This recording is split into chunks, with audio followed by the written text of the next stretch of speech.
শুনছেন সানডে গল্প ভাণ্ডার নিবেদিত সুনীল গঙ্গোপাধ্যায় রচিত আকাশ মাটি অরণ্যের নতুন গল্প কবি ও নর্তকী। গল্প পাঠক আমি শ্রী পার্থ পাল চৌধুরী। শুনছেন কবি ও নর্তকীর প্রথম পর্ব। গাড়িতে শঙ্কর আর অরিন্দম, দুজনেরই বয়স 24। অরিন্দম ছিপছিপে লম্বা, শঙ্করের ব্যায়াম করা স্বাস্থ্য। গাড়িটা পুরনো, সর্বাঙ্গে শব্দ।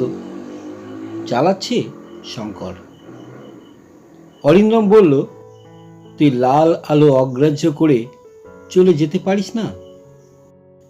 স্টিয়ারিংয়ের ওপর অলসভাবে হাত রাখা শঙ্কর বলল, কেন, এত তাড়া কিসের?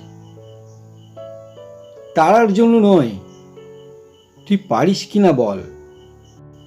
শঙ্কর বলল, কেন, যাব কেন, কতক্ষণই বা লাগবে? অরিন্দম বলল, দূর ছাই, সময়ের কথা হচ্ছে না। তোর গাড়ির তো সবচেয়ে সামনে, হুশ করে বেরিয়ে যেতে পারিস না?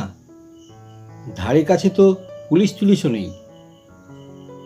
শঙ্কর বলল, পুলিশ না থাকলেই ট্রাফিক রুল ভাঙতে হবে? অরিন্দম বলল, পুলিশ যদি থাকেও কি আর হবে, বড় জোর কয়েকটা টাকা ফাইন করবে। শুনে শঙ্কর বলল, তুই আজ এত ছটফট করছিস কেন বলতো? ধ্যাত, চুপচাপ এরকম বসে থাকতে ভালো লাগে না। আজ পরপর কটা রেড সিগন্যাল পড়লো বলতো? আমি যদি গাড়ি চালাতে জানতাম সোজা বেরিয়ে যেতাম, এক জায়গাতেও থাকতাম না, তাতে যা হয় হোক। অরিন্দম বলল। শঙ্কর বলল, ভাগ্যিস তুই গাড়ি চালাতে জানিস না।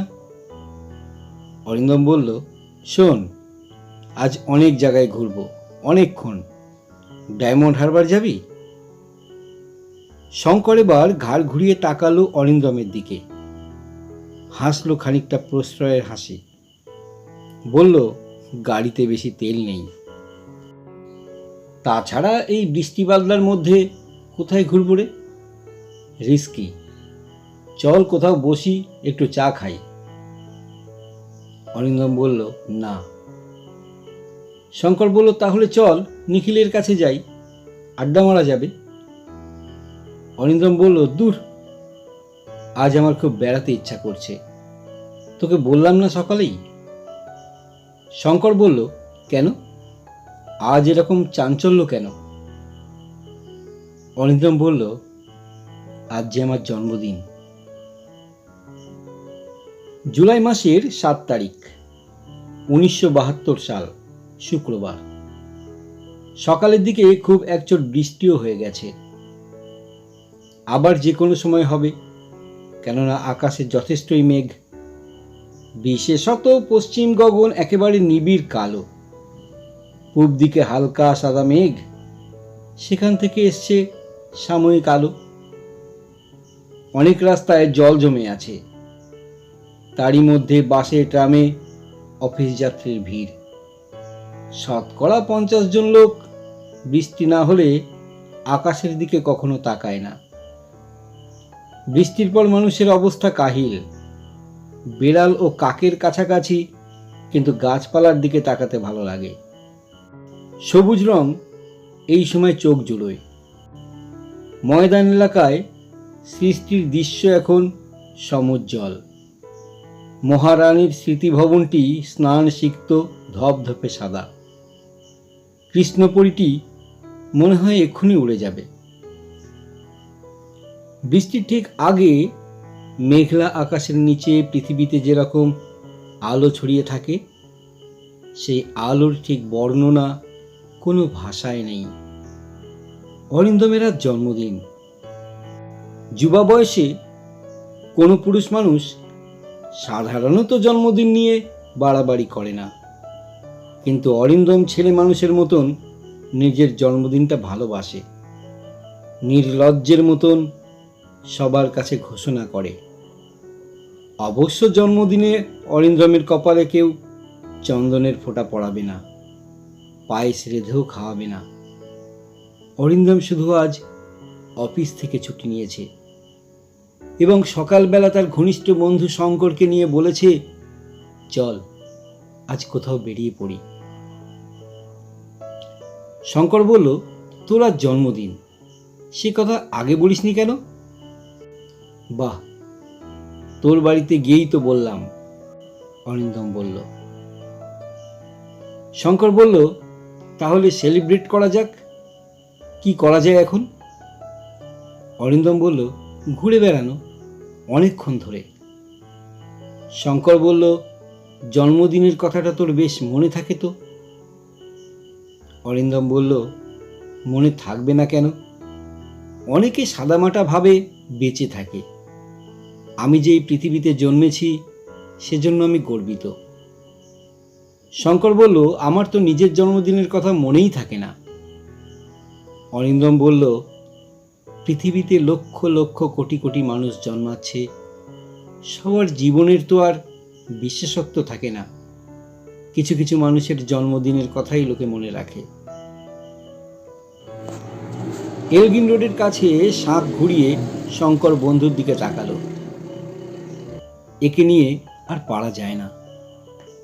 এই ধরনের একটু হাসি হেসে বলল, বুঝেছি মাস্টার হামবাগ, সিগারেট আছে, দে একটা।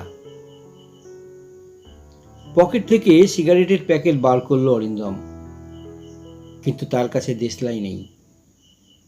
শঙ্করের পকেটে হাত ঢুকিয়ে দেশলাই খুঁজতে খুঁজতে বলল, সত্যি কথা বললে অমনি হামবাগ হয়ে যায় না? আজ থেকে 50 বছর পর তোকে কে মনে রাখবে রে? কিন্তু তখন আমার জন্মদিনে সারা দেশে উৎসব হবে। শঙ্কর বলল, আমি আরো 50 বছর বাঁচব, দেখে যাব তোর জন্মদিনে উৎসব টুৎসব হয় কিনা। শুধু পদ্য লিখে কিচ্ছু হবে না রে, গান লেখ, নৃত্যনাট্য লেখ। দেখছিস না, রবীন্দ্রনাথ নজরুল দুজনেই গান লিখেছিলেন বলেই বিদ্যাসাগর কিংবা জীবনানন্দের জন্মদিনে কটা উৎসব হয়। অরিন্দম বলল, ধ্যাত, ওসব গান ফান লেখার যুগ চলে গেছে। শঙ্কর বলল, তাহলে নিখিলের বাড়িতেই যাই। অরিন্দম বলল, কেন, ডায়মন্ড হারবার যাবি না? চল না, বৃষ্টির দিনে দারুণ লাগবে। শঙ্কর বলল, এই ঝড়ঝড়ে গাড়ি নিয়ে ডায়মন্ড হারবার, মাথা খারাপ তোর? তাছাড়া দুপুরবেলা বাবা বেরোবেন, গাড়িটা তো ফেরত দিতে হবে। অরিন্দম বলল, ভেবেছিলুম ঘুরে বেড়াবো, চল ট্রেনে চেপে যাই। শঙ্কর বলল, এই বৃষ্টি বাদলার মধ্যে জমবে না, তার চেয়ে এক কাজ করি, গঙ্গার ধারে গিয়ে বসা যাক। এই সময়টা নিরিবিলি, কফি খাবো, নেকলেসটাকেও তুলে নি। ডায়মন্ড হারবারেও গঙ্গা, এখানেও গঙ্গা, গঙ্গা তো গঙ্গাই, তফাৎটা কি? অরিন্দম বলল, হরিদ্বার লক্ষ্মণ জলাতেও সেই গঙ্গা, তবু তো মানুষ অত দূরে যায়। ঘ্যাঁচ করে ব্রেক করলো শঙ্কর।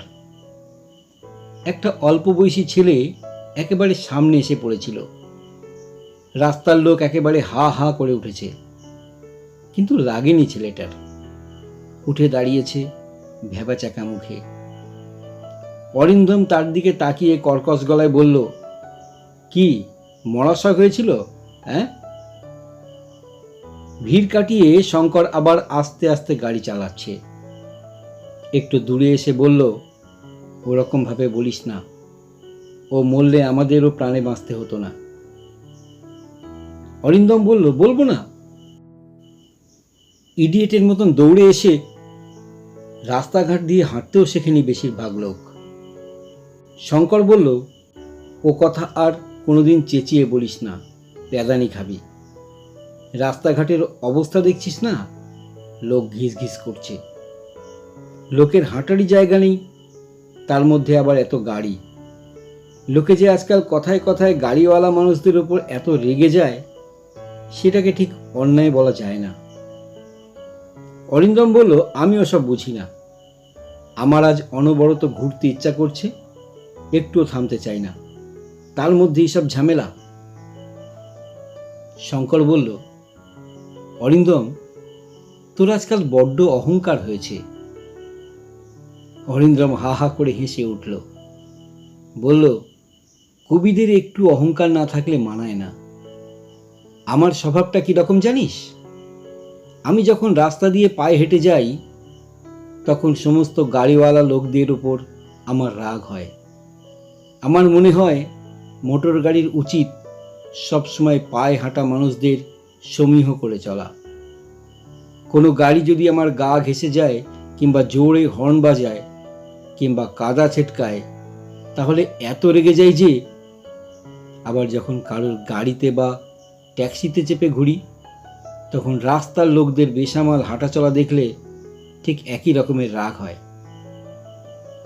শঙ্কর বলল, মনের ঠিক নেই বলেই তো তোর লেখাগুলো এরকম হয়ে যাচ্ছে। অরিন্দম বলল, কিরকম? শঙ্কর বলল, গরম দুধে ঠান্ডা জল ঢেলে দিলে যেরকম হয় তেমন। অরিন্দম বলল, শঙ্কর, সত্যি করে বলতো, আমার লেখা তোর কিরকম লাগে? শঙ্কর বলল, শো শো। অরিন্দম বলল, শো শো? তুই যে পরশুদিন বললি। শঙ্কর বলল, সেটা মন্দ হয়নি, তবে ফ্র্যাঙ্কলি বলছি, আমার ধারণা কবিতা টবিতার দিন শেষ হয়ে গেছে। কবিতা লেখার ব্যাপারটাই অ্যাবসলিট হয়ে যাবে। মানুষ আর কবিতা টবিতা লিখবে না, আর কবিতা টবিতা পড়েও সময় নষ্ট করতে চাইবে না। বন্ধুর কথা শেষ করতে না দিয়ে অরিন্দম সগর্বে ঘোষণা করল, মোটেই না। পৃথিবীতে মানুষ যতদিন বেঁচে থাকবে, ততদিন কবিতাও থাকবে, কিংবা তারও পরে। সব মানুষের মরে গেলেও কবিতা বেঁচে থাকবে। বেদ সমুদ্রে ডুবে গিয়েছিল, তবু তার উদ্ধার হয়েছে, জানিস না?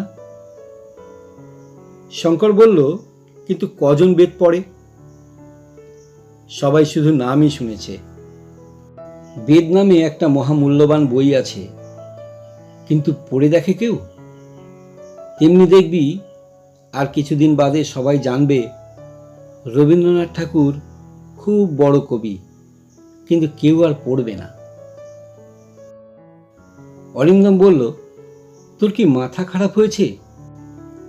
যতদিন মানুষ অন্ধ না হবে, ততদিন রবীন্দ্রনাথের কবিতা পড়বে, আমার কবিতাও পড়বে।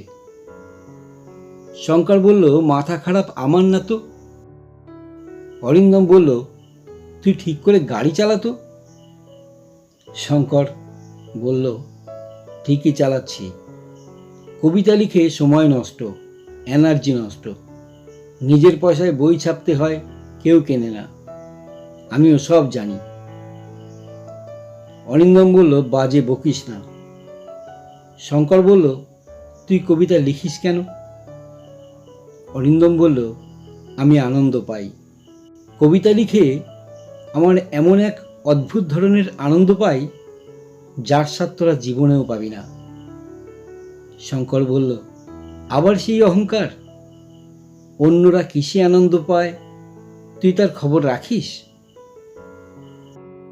অরিন্দম বলল, একজন ডাক্তার একজন মানুষের প্রাণ বাঁচিয়ে যে আনন্দ পায়, একজন বৈজ্ঞানিক কোনো আবিষ্কার করে যা সারা পৃথিবীর কাজে লাগবে, কিংবা খুব সাধারণ কথাই ধর না, একজন জেলে সারাদিন নদীতে জাল ফেলে ফেলে কিছুই পায়নি, তারপর যখন হঠাৎ সে একটা বড় মাছ পেয়ে যায়, তখন যে তার কি আনন্দ। শুনলেন সানডে গল্প ভাণ্ডার নিবেদিত সুনীল গঙ্গোপাধ্যায় রচিত কবি ও নর্তকী গল্পের প্রথম পর্ব। পরবর্তী পর্ব শোনার জন্য আপনাদের অপেক্ষা করতে হবে আগামী সপ্তাহে ঠিক এই সময়। যদি গল্পটি ভালো লেগে থাকে প্রচুর প্রচুর শেয়ার করবেন এবং আপনার মূল্যবান মতামত আমাদের জানাবেন এবং আরও ভালো ভালো গল্প বলার জন্য আমাকে উৎসাহিত করবেন। ধন্যবাদ।